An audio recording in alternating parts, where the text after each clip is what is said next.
Welcome to Mega 9 TV Burning Topic. ఒక ప్రేమాయణం రెండు కుటుంబాల్లో విషాదాన్ని మిగిల్చింది. ప్రత్యక్షంగా ప్రేమికుడు హత్య కావించబడితే హత్యకు ప్రేరేపించిన వాడు ఆత్మహత్య చేసుకున్నాడు. ఇక హత్య చేసిన వాడు ఉరికంబం ఎక్కబోతున్నాడు. ప్రేమించి పెళ్లి చేసుకున్నందుకు ఇటు కట్టుకున్న భర్తను కోల్పోయింది, అటు కన్న తండ్రిని కోల్పోయింది. పెళ్లైన 3 నాళ్ల ముచ్చట తీరకుండానే విధవలా మారింది. తమ ప్రేమకు ప్రతిరూపంగా జన్మించిన ఆ కుమారుడు తండ్రి లేని అనాథ అయ్యాడు. మరో కన్న తండ్రికి తలకొరివి పెట్టే కొడుకు కాటిలో కలిసిపోయాడు. నాడెన్నడో కులాంతర వివాహాలు చేసుకుంటే హత్య చేయటం, కుటుంబాలు కొట్లాడుకోవడం చూశాం. కానీ మనకి కులాలు మతాలు మధ్య అంతరాలు వద్దు, మనుషులంతా ఒక్కటే. దేశానికి స్వాతంత్రం వచ్చి 8 దశాబ్దాలకు చేరువ అవుతున్న కుల వ్యవస్థను రూపుమాపి కులాల మధ్య అంతరాన్ని తగ్గించాలి అని చేస్తున్న ప్రయత్నాలు సఫలమయ్యాయి. కులాల వ్యవస్థ నిర్మూలించబడింది అనే అభిప్రాయాలు పెరుగుతోన్నాయి. అయితే నేటి సమాజంలో కూడా కులాల కుళ్ళు ఇంకా సమసిపోలేదు. కులం కోసం, పరువు కోసం ఇంకా పాకులాడుతున్న వారు ఉన్నారు. కులం కోసం కుత్తుకలు కోసే కుల పిచ్చి మాత్రం ఇంకా కొందరి మెదళ్ల నుంచి పోవటం లేదు. అందుకే ఇంకా కుల పిచ్చితో క్షణికావేశంలో తీసుకునే అనాలోచిత నిర్ణయాలు మారణ హోమాలను తలపిస్తున్నాయి. ఒక్క కులాంతర ప్రేమ వివాహం ఆ 2 కుటుంబాలనే కాకుండా మరో 8 కుటుంబాలను విచ్ఛిన్నం చేసింది. ఆ ప్రేమ కథా చిత్రం మొత్తానికి ఒక 8 ఏళ్లు ఎన్నో సంచలనాలకు కేర్ ఆఫ్ అడ్రస్ గా మారి దేశవ్యాప్తంగా సంచలనం సృష్టించిన ఒక ప్రేమ కథ విషాదంలో న్యాయం వెలువడింది. సరే, గెలిచింది ఎవరు, ఓడిపోయింది ఎవరు? Let's watch in burning topic.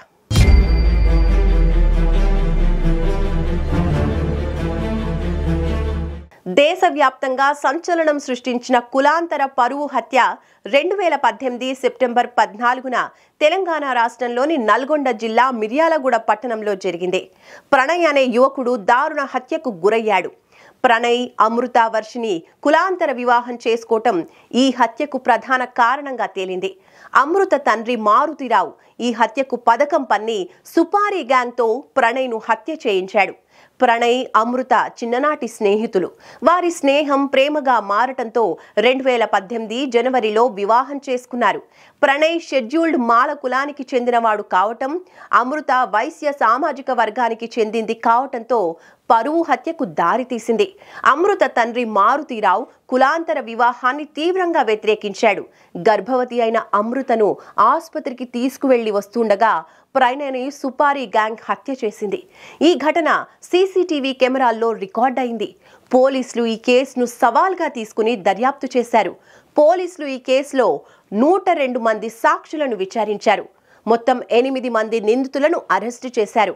ప్రధాన నిందితుడు మారుతిరావు, సుపారీ గ్యాంగ్కు చెందిన సుభాష్ శర్మ, అస్గర్ అలీ, అబ్దుల్ భరీ, ఇంకా కరీం, అమృత బాబాయ్, శ్రవణ్, శివ, నదీంలను పోలీసులు అరెస్టు చేశారు. 2019 జూన్ 12న పోలీసులు కోర్టులో 1600 పేజీల ఛార్జ్ షీట్ దాఖలు చేశారు. 2020 మార్చిలో ప్రధాన నిందితుడి మారుతిరావు హైదరాబాద్లో ఆత్మహత్య చేసుకున్నాడు. ఈ కేసులో మరో సంచలనం వెలుగు చూసింది. నిందితుల్లో అస్గర్ అలీ ఐఎస్ఐ ఉగ్రవాదిగా తేలింది. దాదాపు 5.5 ఏళ్ల పాటు సాగిన విచారణలో అనేక సంచలనాలు వెలుగు చూశాయి. మరెన్నో విషాదాలు చోటు చేసుకున్నాయి.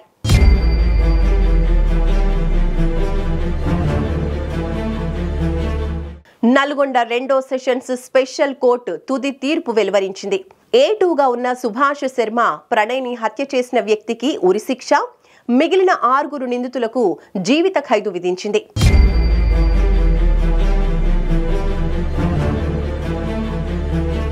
ప్రణయ్ హత్య దేశవ్యాప్తంగా కుల వివక్షతపై చర్చను రేకెత్తించింది.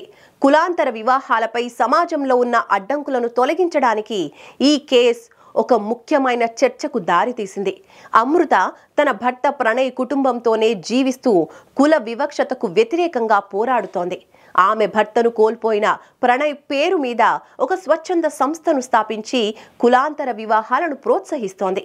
ఇక తన తండ్రి మారుతిరావు కూడా ఆత్మహత్య చేసుకోవడంతో ఒంటరి అయిన తల్లికి కూడా దగ్గరైంది.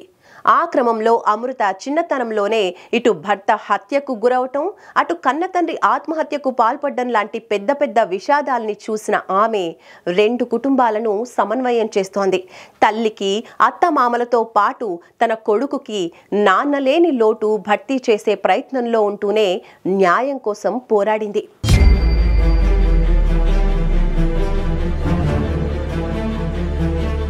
మిర్యాలగూడలో ప్రణయ్ హత్య కేసు తీర్పు వెలువడిన నేపథ్యంలో ప్రణయ్ తండ్రి పెరుమాల బాలస్వామి స్పందించారు.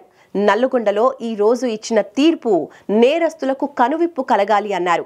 జస్టిస్ ఫర్ ప్రణయ్ అంటూ పోరాటం చేశాం. ఈ హత్య తర్వాత కూడా చాలా పరువు హత్యలు జరిగాయి. వారందరికీ తీర్పు కనువిప్పు కావాలి. మేము ప్రణయ్ హత్య ద్వారా చాలా కోల్పోయాం. అమృతకు భర్త లేడు, నాకు కొడుకు లేడు, నా మనవడికి నాన్న లేడు. సుభాష్ శర్మకు ఉరిశిక్ష, మిగతా 6గురికి యావజ్జీవ కారాగార శిక్ష పడింది. వారి కుటుంబాలు కూడా బాధపడుతూ ఉంటాయి. ఈ రకమైన హత్యలకు పాల్పడడం విచారకరం.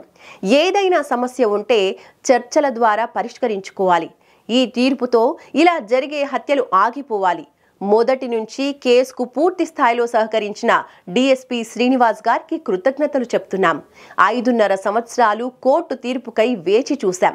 ఈ తీర్పుతో తృప్తి చెందాము. 100 మంది సాక్షులతో 1600 పేజీల ఛార్జ్ షీట్తో ఎస్పీ రంగనాథ్ ఆధ్వర్యంలో చాలా బాగా కేసును శోధించారు. ఈ కేసులో న్యాయవాదిగా వ్యవహరించిన దర్శనం నరసింహ ఎలాంటి ప్రలోభాలకు లోను కాకుండా న్యాయ పోరాటం చేశారు. ఆయనకు కృతజ్ఞతలు.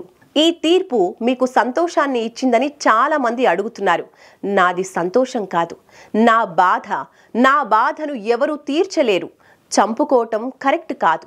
నాకు ఎవరి మీద కోపం లేదు. హత్యలు ఆగాలని సాక్ష్యాలు చెప్పాం తప్ప మాకు ఎవరిపై కోపం లేదు. న్యాయస్థానాలు, న్యాయవాదుల ద్వారా ఈ దేశంలో చట్టం, న్యాయం అనేది ఉందని రుజువైంది అన్నారు.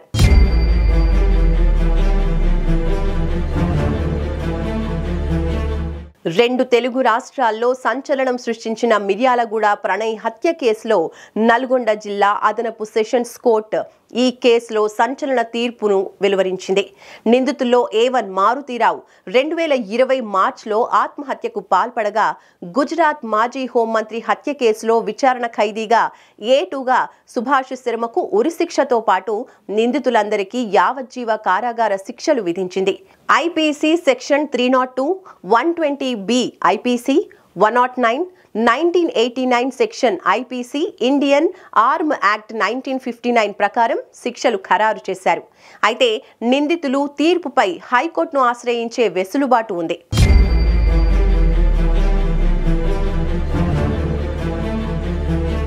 ప్రేమ వివాహాల్లో చాలా కథలు సుఖాంతమైన, కొన్ని మాత్రం సంచలనం సృష్టిస్తూనే ఉన్నాయి. ప్రేమించి పెళ్లి చేసుకున్న వారు కలిసి సుఖంగా జీవిస్తున్న ప్రేమ వివాహాల పట్ల మాత్రం ఇంకా ఈ సమాజంలో వివక్ష కనిపిస్తోంది. ముఖ్యంగా కులాలు అడ్డుగోడలుగా నిలుస్తున్నాయి. పరువు కోసం హత్యలు చేసే వరకు దారితీస్తున్నాయి. ఇక సమాజాన్ని ఎదిరించి కలిసి ఉంటామని ప్రేమికులు పెళ్లి చేసుకున్న ఆ 2 జీవితాల కలయిక కారణంగా కొన్ని కుటుంబాలు దూరమవుతూనే ఉన్నాయి. కొన్ని కుటుంబాలు అయితే పెద్ద విషాదాలనే మిగులుస్తున్నాయి. ఇదే విషయం ప్రణయ్ అమృత ప్రేమ వివాహంలో కూడా రుజువైంది. అయితే ఎవరు గెలిచారు, ఎవరు ఓడారు, ఎవరికి న్యాయం జరిగింది? విషాదం తప్ప విజయాలకు మాటేది?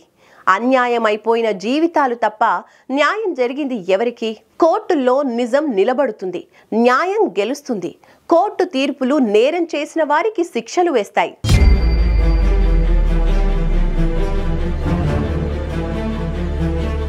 సరే, అయితే ఎప్పుడు సమాజంలో మార్పు వస్తుంది? మనుషుల మధ్య అంతరాయాలు తొలగిపోయాయి. సమాజంలో మానవత్వం, సమానత్వం లాంటి వాతావరణం ఎప్పుడు పెరుగుతుంది? అప్పుడప్పుడు చంపుకునే వైఖరిలో మార్పు ఎప్పుడొస్తుంది? ఇప్పుడు ఒక ప్రేమ కావ్యం 10 కుటుంబాలలో నింపిన విషాద గాయాలకు ముగింపు ఎన్నడు? ఈ చరిత్ర మరే చరిత్రకు నాంది పలుకుతుంది? గెలుపోటములు అనేవి తాత్కాలికంగా ప్రభావం చూపిన కులాల కుంపటిలో మనుష్య జాతి కలిసిపోతుందనేది మాత్రం నిజం.